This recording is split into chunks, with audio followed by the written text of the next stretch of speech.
بسم اللہ الرحمن الرحیم نحمدہ ونصلی علی رسول الکریم اما بعد۔ ابھی واٹس ایپ پر ایک ویڈیو آ رہی ہے جس میں کوئی گستاخ حضرت نبی پاک صلی اللہ علیہ وسلم کی شان کے خلاف غلط لفظ بول رہا ہے۔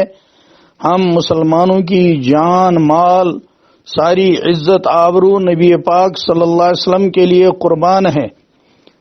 بہت جلد حکومت کو تحقیق کرنی چاہیے یہ ویڈیو کہاں کی ہے اور یہ ویڈیو کیسے واٹس ایپ پر آئی ہے، اور اگر کسی شخص نے کشمیر میں کسی بھی جگہ، جموں میں، ریاسی میں، پنچ میں، ادھم پور میں، سری نگر میں کسی جگہ بھی ایسی گستاخی نبی کریم صلی اللہ علیہ وسلم کی شان میں کی ہے تو فوراً اس کے خلاف کارروائی ہونی چاہیے۔ یہ چیز ناقابل برداشت ہے۔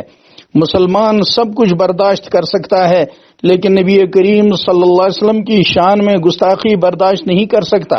یہ جو ویڈیو اس وقت آ رہی ہے واٹس ایپ پر، حکومت کا فرض بنتا ہے اور حکومت کی ایجنسیوں کا کہ وہ لاپرواہی چھوڑ دے اور فوراً سے پیشتر وہ تحقیق کرے کہ یہ ویڈیو کہاں سے آئی ہے، اس کی حقیقت کیا ہے، صحیح ہے یا غلط ہے، اور اگر کوئی بدبخت اس بدبختی کا مرتکب ہوا ہے حکومت تماشا دیکھے گی۔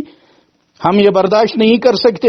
فوراً حکومت ایسے شخص کو اگر کسی نے ایسا کیا ہے گرفتار کر لے اور اس کو قرار واقعی سزا دے۔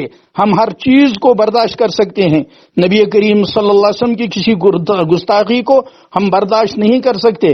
ہماری جان، ہمارا مال، ہمارے اہل و عیال سب نبی پاک صلی اللہ علیہ وسلم کی ذات پر قربان ہیں۔ اس لیے حکومت سے مطالبہ کرتا ہوں میں، مسلمانان کشمیر کی طرف سے، علماء کی طرف سے، کہ فوراً وہ ہوش کے ناخن لے کر اس ویڈیو کو دیکھے، اور اگر کسی نے جعلی ڈالی ہے تو فوراً اس کو سائبر کرائم والے دیکھ لیں اور فوراً اس کو ختم کر دیں۔ گستاخی ہم سے برداشت نہیں ہو سکتی۔